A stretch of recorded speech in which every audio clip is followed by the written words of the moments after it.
pagmasdan ang videong ito.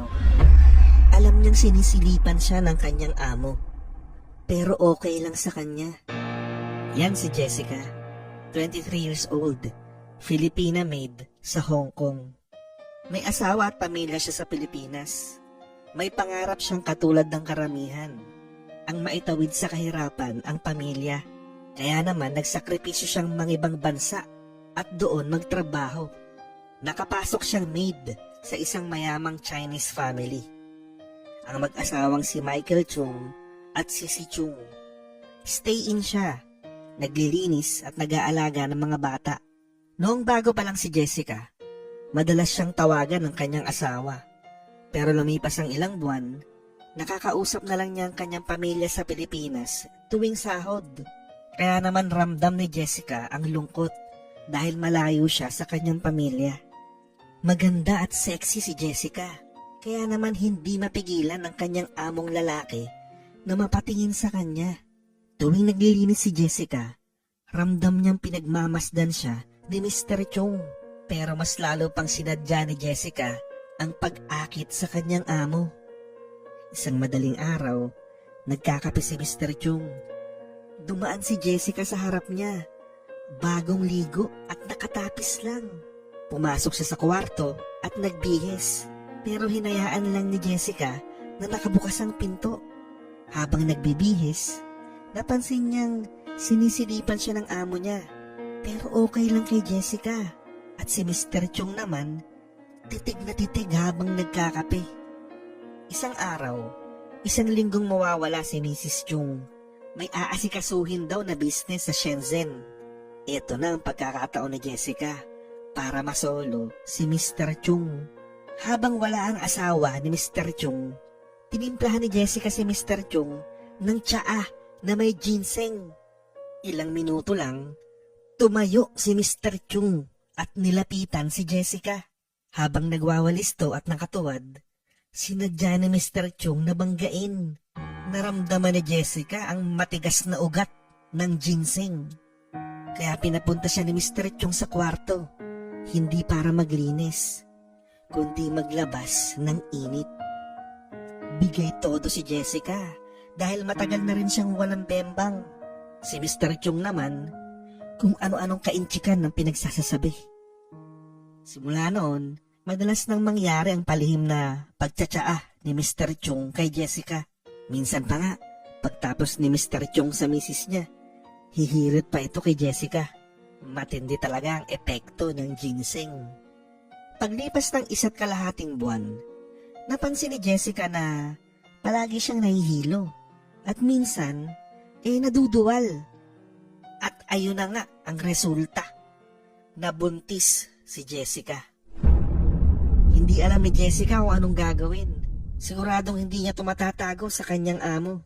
At lalong mayayari kapag nalaman ito ng mister niya sa Pinas. Kaya naglakas loob siyang ipaalam ito kay Mr. Chung. Dahil siya naman ang ama ng dinadala niya. Noong narinig ni Mr. Chung na buntis si Jessica, sinabi niya lang kay Jessica, "Don't worry." Hindi alam ni Jessica kung anong ibig sabihin nun. Pero kinabukasan, pinatawag siya ni Mrs. Chung. Alam na pala ni Mrs. Chung na test-born siya. Kinausap siya nito. Handa daw nilang sagutin ang lahat ng gastos para sa bata. Huwag lang niyang sasabihin kahit kanino na buntis siya. Bukod sa gastos, inoferan pa siya ng 1 buwang sahod na bonus. Walang nagawa si Jessica kundi pumayag na lang kay Mrs. Chung. Inilihim niya ang kanyang pagbubuntis sa kanyang asawa at pamilya sa Pilipinas. Lumipas ang ilang buwan, nanganak si Jessica. Sa private hospital siya nanganak at lalaki ang anak niya. Singkit ang mata. Hindi maitatanggi na ang ama nito ay si Mr. Chung. Sobrang saya ni Jessica nung una niyang makita ang kanyang anak. At hindi lang si Jessica ang masaya. Tuwang-tuwa din ang amo niyang si Mr. and Mrs. Chung. Sila din ang nagpangalan sa bata. Pinangalanan nila itong Kyle. Pag uwi nila sa bahay, hindi muna nila pinagtrabaho si Jessica. Pero paglipas ng 1 buwan, back to normal na si Jessica sa pagtatrabaho sa kanila. Ang anak niyang sanggol ay inaalagaan din ng kanyang amo. Lumipas ang 2 taon. Tuloy pa rin ang pagtatrabaho ni Jessica sa Chung family. Ang sanggol na si Kyle ay medyo lumaki na. Napansin ni Jessica na mas napapalapit ang anak niya sa kanyang amo. Ganon din ang kanyang amo. Mas madalas nilang kasama ang anak ni Jessica. Napag-isip-isipan ni Jessica, paano kung uuwi siya ng Pilipinas? Ano na lang ang sasabihin ng kanyang asawa? Kaya magulo pa rin ang isip ni Jessica. Hindi niya alam kung aaminin niya sa mister niya na naanakan siya ng kanyang amo. Lumipas ang 3 taon. Patapos na ang kontrata ni Jessica. Sabik na siyang umuwi sa Pilipinas. Ang anak niyang si Kyle, magta-3 taon na. Naisip niya na pag-uwi niya ng Pilipinas, bibiglain na lang niya ang kanyang mister tungkol sa anak niya. Bahala na kung matatanggap siya nito o hindi. Nagpaalam siya sa amo niya na sa kanyang endo, uuwi na sila ng kanyang anak sa Pilipinas. Pero sinabi ng kanyang amo na iwanan na lang daw sa kanila ang bata.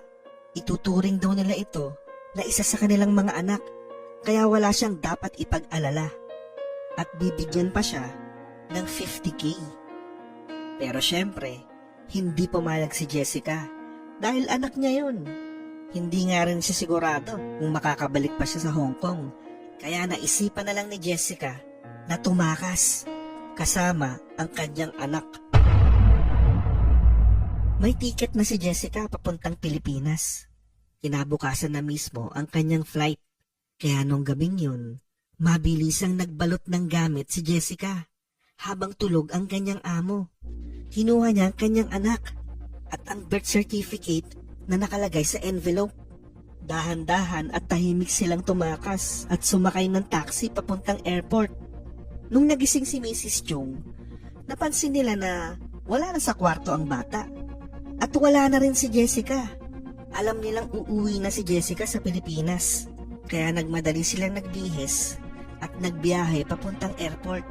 Habang nasa taxi, pinapaliwanag ni Jessica sa bata na kailangan nilang umuwi sa Pilipinas para ma-meet niya doon ang kanyang totoong pamilya. Wala namang kamuwang-muwang ang bata sa mga nangyayari. At pagdating nila sa airport, bumili siya ng ticket para sa kanyang anak. Pero nawala sa isip niya na kailangan ng bata ang passport para makasakay ng eroplano. Pinakita niya na lang sa airport staff ang birth certificate ng bata. Pero kailangan pa rin daw ng passport. At doon lang niya nalaman na ang nakalagay sa birth certificate na apelido ng bata ay ang apelido ng kanyang amo. At laking gulat din ni Jessica na ang nakalagay na magulang sa birth certificate ng bata ay si Mr. and Mrs. Chung. Doon na naalarma ang mga taga-airport, kaya pinatawag ang security at dinetain si Jessica. Kinuha sa kanya ang bata at ibinalik kila Mr. Chung. Hindi na nag-file ng kaso ang kanyang amo. Pinayagan na lang nila si Jessica na umuwi ng Pilipinas, pero hindi nakasama ang kanyang anak. Inisip na lang niya na hindi naman pababayaan ng amo niya ang kanyang anak dun sa Hong Kong. Hindi na rin siya umasa na makikita pa niyang muli ang kanyang anak na si Kyle. Inilihim na lang niya ang lahat sa kanyang asawa.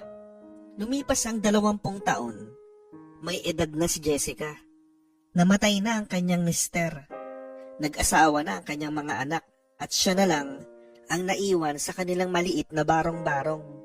Isang umaga, habang nagwawali si Jessica sa bakuran, may lalaking lumapit sa kanya. Gwapo, matangkad at maputi. Tinanong siya ng lalaki kung siya daw ba si Jessica Flores. Napansin ni Jessica na singkit yung lalaki. Doon nagpakilala ang lalaki na siya si Kyle Chung, ang anak ni Jessica. Sa tagal ng panahon, after 20 years, nagkita silang muli. Napaluha si Jessica at niyakap ang kanyang anak.